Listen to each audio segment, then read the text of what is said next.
Ladies and gentlemen, may I please have your attention? Please have your tickets in hand before you board the plane. Thank you.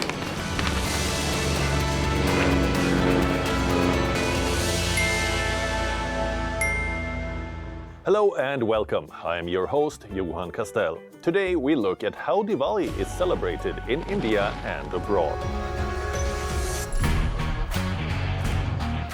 ComicCon in New York,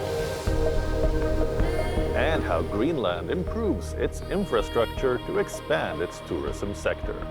Let's start. It's that time of the year again when pathways are adorned with rangolis and rows of oil lamps can be seen all around us. Diwali is here again, and in our lead story for the week we showcase how it is celebrated in India and overseas.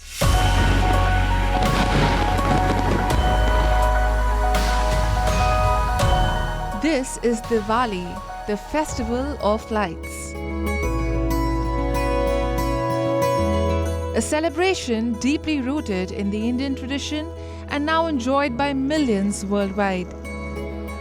India and the global Indian diaspora celebrate Diwali, a festival transcending borders and cultures. Diwali is celebrated across India and consistently symbolizes the triumph of good over evil. In the northern regions, the festival is linked to Lord Rama's return to Ayodhya after a 14-year exile and his victory over the demon, King Ravan. Meanwhile, Diwali is associated with Lord Krishna's triumph over the demon, Narakasura, in the south. It's a festival steeped in legendary tales, each emphasizing the victory of light over darkness. Across India, the festivities extend over 5 days and include sacred rituals, prayers, music, dance, and the sharing of sweets with loved ones. Certain cities stand out in India for their spectacular Diwali celebrations. Let's look at some of them. Ayodhya, the birthplace of Lord Ram, offers a mesmerizing Diwali celebration. Millions of earthen lamps and candles illuminate the city's ghats, creating a stunning visual. Dramatic performances known as Ram Leela, depicting key moments from Lord Ram's life, are held throughout the city. These include fire rituals along the river banks and fireworks displays.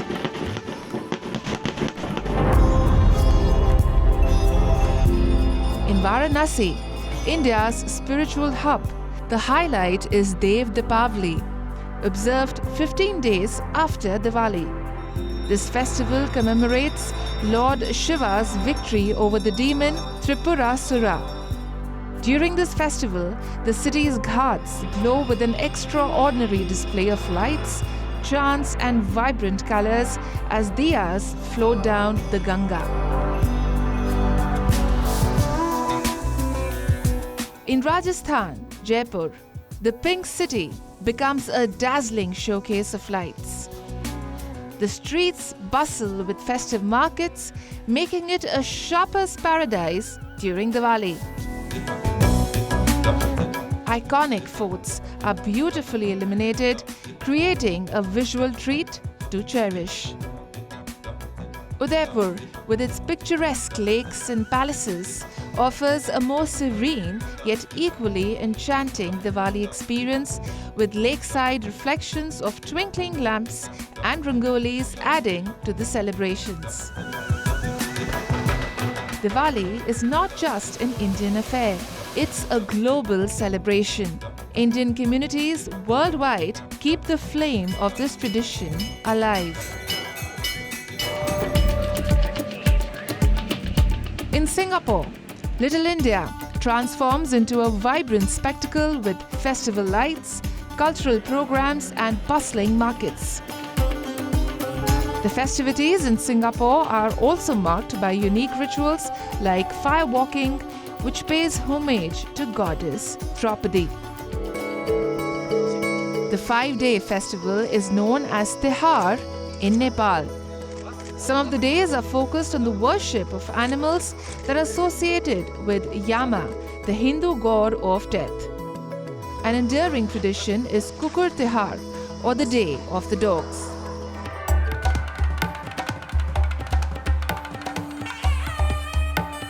The festival in Sri Lanka is a beautiful reflection of the country's diversity, predominantly observed by the Hindu Tamil community. Here, Diwali is marked with the lighting of oil lamps, prayers, fireworks, and the sharing of sweets. Even the White House has embraced this festival, showcasing its importance in American culture. Whether it's the serene glow of diyas in a small Indian village, the grand displays in cities like Ayodhya and Varanasi, or the colorful processions in London and New York, the essence of Diwali remains the same. It's a time to reflect on the triumph of good over evil, to celebrate new beginnings, and to light the way towards hope and prosperity. ComicCon took over Manhattan last week, bringing together a colorful mix of cosplay, comics, and star-studded panels. Fans from around the world flocked to the Javits Center for a weekend of unforgettable experiences, with excitement soaring through the city, from superhero mashups to celebrity appearances. We've got all the highlights.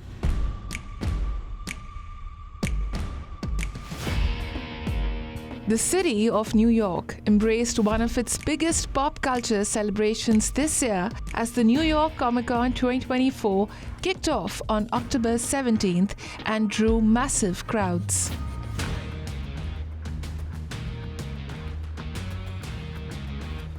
Thousands of cosplayers filled the halls of New York's Javits Center for 4 days, packed with excitement. Like every year, New York's ComicCon was full of color, with attendees cosplaying as characters from beloved TV shows, movies, and comics. Welcome to ComicCon Day 1!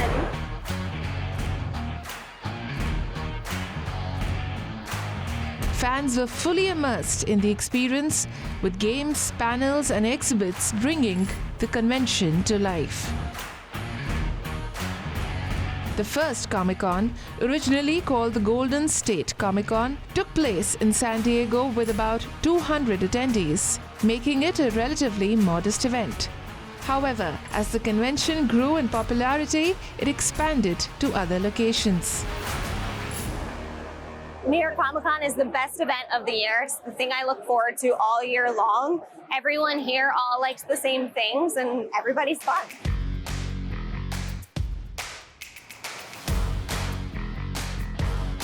The city's tourism board estimated that the event will add around $80 million to New York's economy.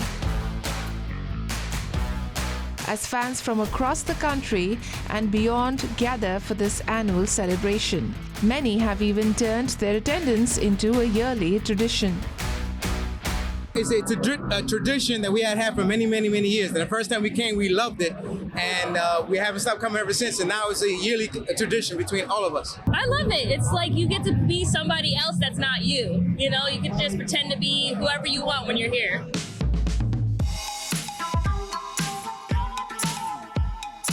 Fans also experience panels from hit TV shows, movies, and comics, along with celebrity appearances.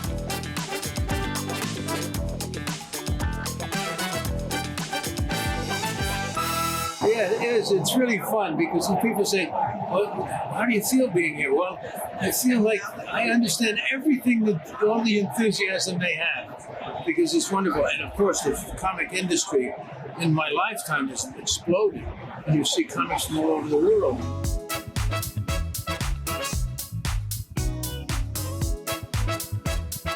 The festivities of Comic-Con united fans, celebrities, and creative minds in a celebration embodying fandom's magic.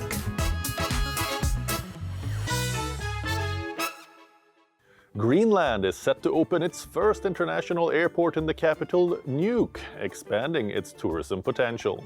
The region is on the verge of a major transformation as accessibility becomes less difficult.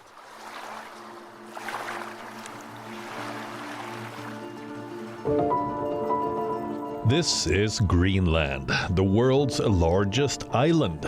It is a North American island and an autonomous territory of the Kingdom of Denmark.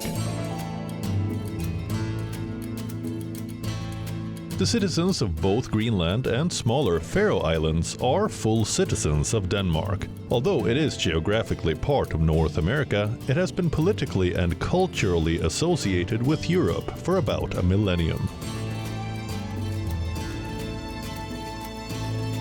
Visiting this remote, inaccessible area often involves flying to Kangerlussuaq, currently one of the only airports with a long runway, and then changing to smaller flights from there, often with long layovers.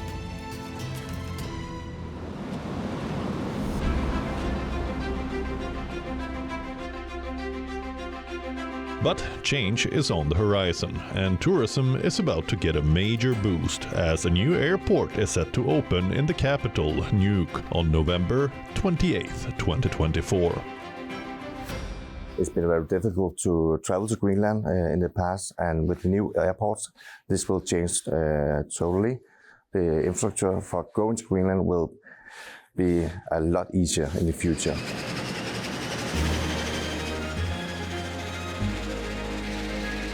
With the expected runways and modern facilities, Nuuk will be set to welcome larger aircraft and enable direct flights from the US and Europe.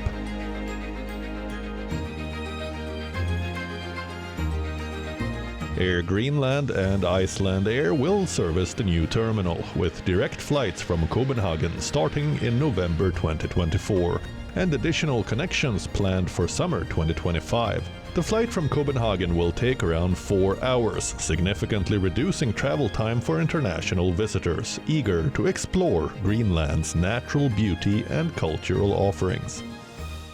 I wanted to come now before the direct contact between the US and Greenland, because I want to be here when it's not as busy. Before you have so much tourism. I want to see it in its natural state before it gets overrun with too many tourists. We love so much the north. We have been in Norway, Finland, Faroe, Iceland, and now in Greenland.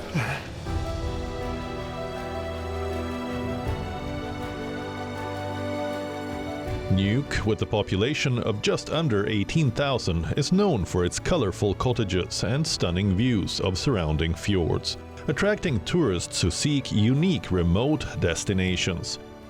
But Nuuk's airport is only part of Greenland's larger plan. By the end of 2026, 2 more airports will open. These projects represent an investment of $800 million to upgrade the country's transportation infrastructure.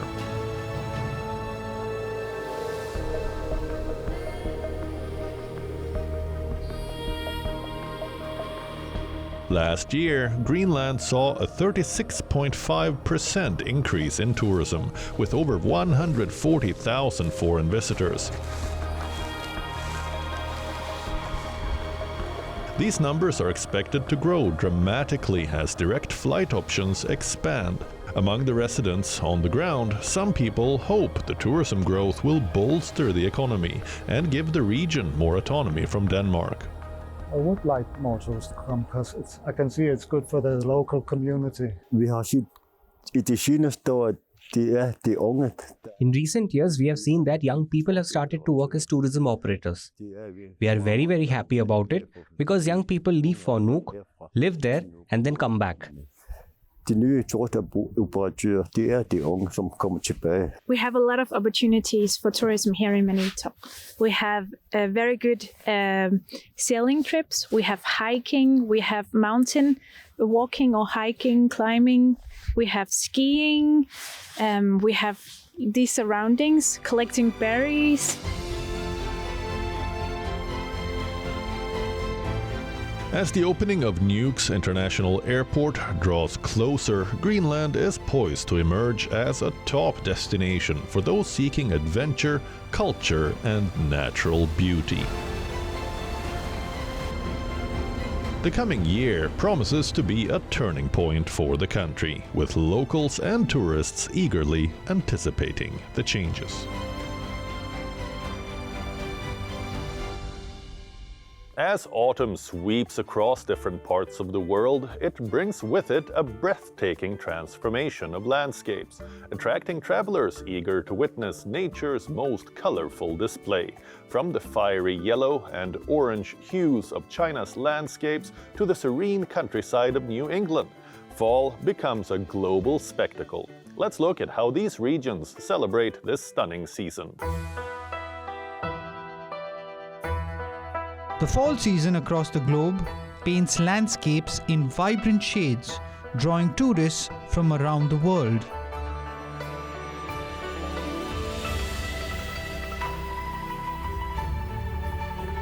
As autumn settles over China, the country's landscapes transform into vibrant displays of yellow, orange, and brown hues.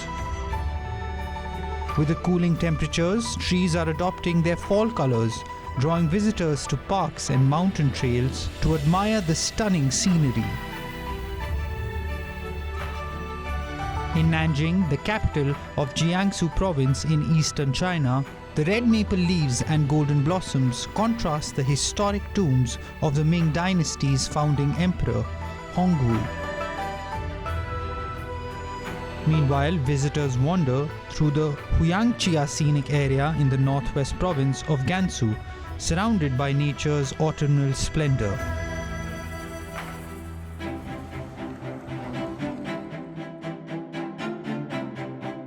Meanwhile, in New England, the cool nights and crisp air set the stage for the beloved tradition of leaf peeping.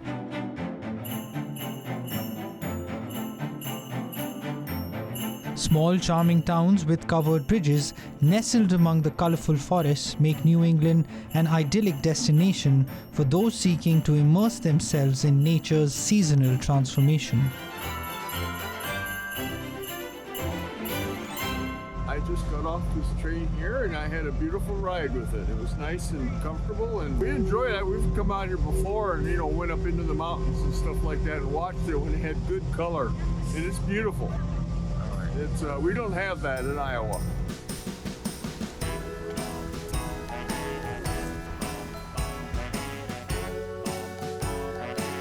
Across the Atlantic, Berlin also embraces the onset of fall, with streets strewn with fallen leaves. As the German capital's residents enjoy the last golden rays of sunlight, they stroll past iconic landmarks, preparing for the colder days ahead. Berlin's autumn charm is a peaceful prelude to the winter that soon follows, showcasing the city's dynamic seasonal shifts.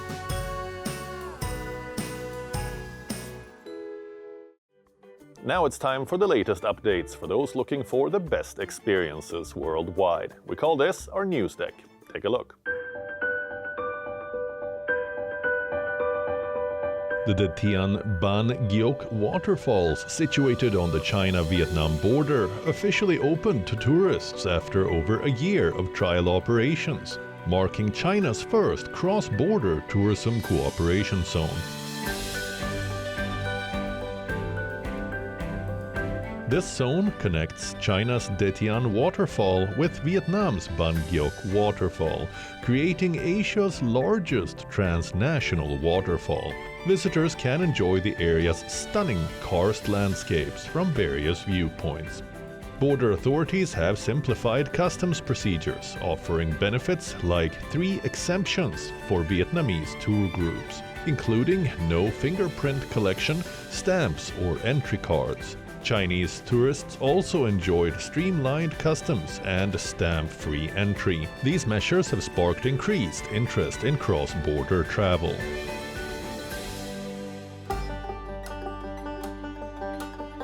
A double-decker tourist train in southwest China's Yunnan province has become a favorite among travelers. The train runs nightly between Kunming and Lijiang, and during the day between Lijiang and Dwali. It offers special cabins with 2 beds, one full and one single, designed for families or couples. Passengers can enjoy added comfort with an on-board restaurant and bar. Attendants dressed in traditional ethnic costumes enhance the experience by speaking local languages, while the train's decor highlights Yunnan's rich ethnic diversity, offering travelers a unique cultural experience, especially when the entire railroad car breaks out in song and dance along the journey.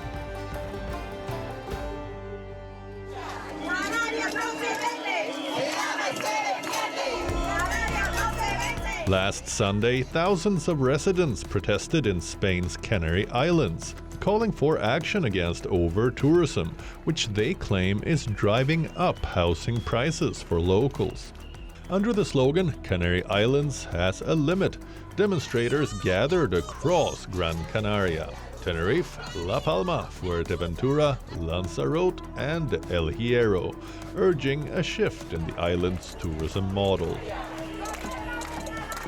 In Tenerife, protesters even took to the beach, chanting, "This beach is ours," while tourists sunbathed nearby. The Spanish government reported that at least 8,000 people participated in the protest. From January to September 2024, the Canary Islands welcomed 9.9 million tourists, 10% more than the same period in 2023, despite having just 2.2 million residents. The regional government is drafting a law to tighten short-let regulations, aiming to ease pressure on the housing market. Meanwhile, protests against over-tourism have also spread to other parts of Spain, including Barcelona, Mallorca, and Valencia, where residents demand more affordable housing. The Czech capital has taken decisive action to eliminate an unwelcome business that has long troubled its residents and authorities: organized pub crawls. These popular tours, where groups of tourists hop from bar to bar in Prague's historic downtown, have been a growing concern, mirroring issues faced by other European cities grappling with over-tourism. With over 7 million tourists visiting last year, Prague finally opted for a ban after years of dealing with the disruptive behavior of intoxicated visitors. The ban addresses late-night noise, litter, and safety concerns. From November, city police will enforce the ban between 10 p.m. and 6 a.m. Pub crawl organizers face fines of up to $4,300 if they violate the rule. The move aligns with Prague's broader strategy to promote cultural and congress tourism, encouraging visitors to stay longer and return. Despite the ban, tourists can still savor local beers in a country with the highest beer consumption per capita. Our final story for the week is from London, where a cultural event occurred recently at the Nehru Centre. The event, Reimagining Architectural Transformations in Post-Independent India, was hosted by the Indian Council for Cultural Relations, High Commission of India, London, and the C.P. Kukreja Foundation for Design Excellence.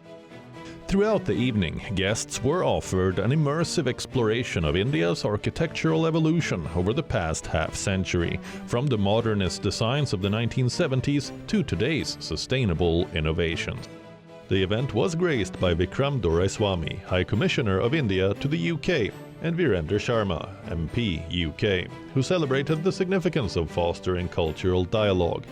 There was also a dialogue with architects Dikshu Kukreja and Sumita Singha on the critical shifts in India's architectural identity from the past to the present.